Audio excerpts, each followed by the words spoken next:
Today we're talking about one of my favorite collections, which is the Diaries of Selma and Chaim Engel.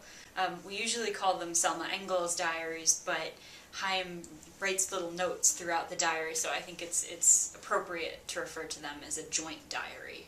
There's so many interesting things about Chaim and Selma's diary. The first, I think, is the circumstances that it was written under.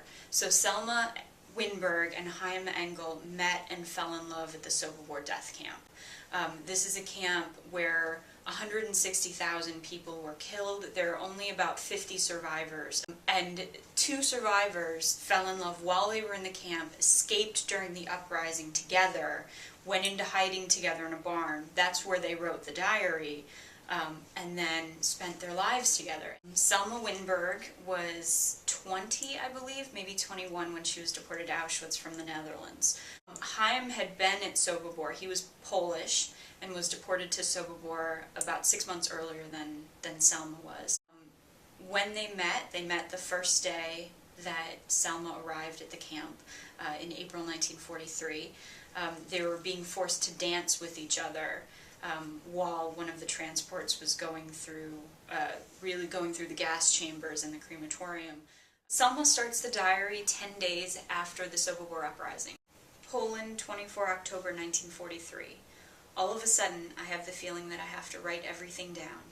For the most part, her diaries document their time in hiding. Selma becomes pregnant while they're in hiding, and so there's a lot of talking about her belly and wondering whether the baby's going to be okay. And in various pages inserted, she draws clothing, she draws the outline of her family's home in the Netherlands, and throughout she writes Selma Wijnberg Engel, Selma Engel, Chaim Engel Wijnberg. She mixes their names up and plays with it and practices it like a schoolgirl with her first crush. One of my favorite pieces of the Selma and Chaim story is the fact that they really didn't speak the same languages when they arrived.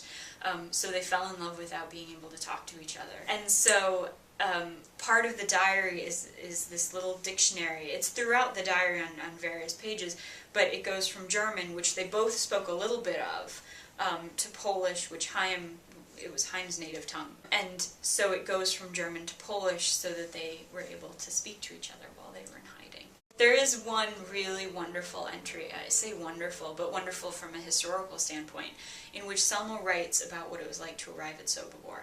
Sobibor, 9 April 1943, in the afternoon, 2 o'clock.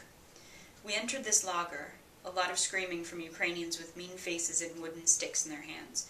An older lady who walks in front of me is getting hit.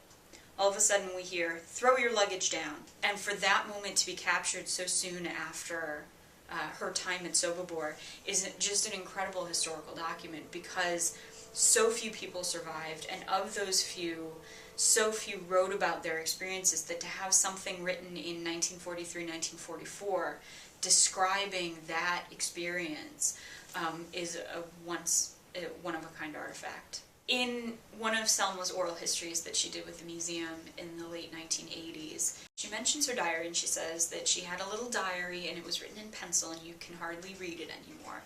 And if anybody out there has any sort of diary or letters or anything that you think the museum is interested in, we will all try to read it, because the idea that something like Selma and Chaim's diary would be lost because someone would dismiss it as illegible, or it's too difficult, or why would people be interested in my story? Let me know, because I think we might be.